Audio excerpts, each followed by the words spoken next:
Vdekja e turistit anglez në Durrës e lejoi të merrte jet ski pa patur leje drejtimi, arrestohet operatori turistik.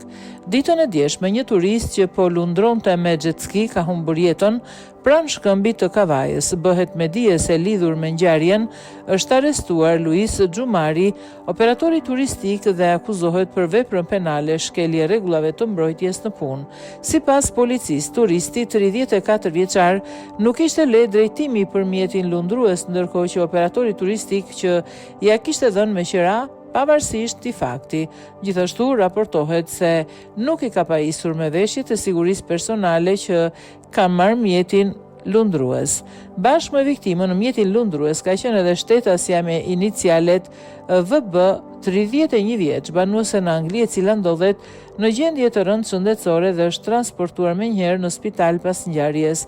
Ndërkohë pritet të kryhet ekspertiza për shkakun e vdekjes së turistit, por paraprakisht dyshohet se 34 vjeçari ndroi jetë pasi u mbyt.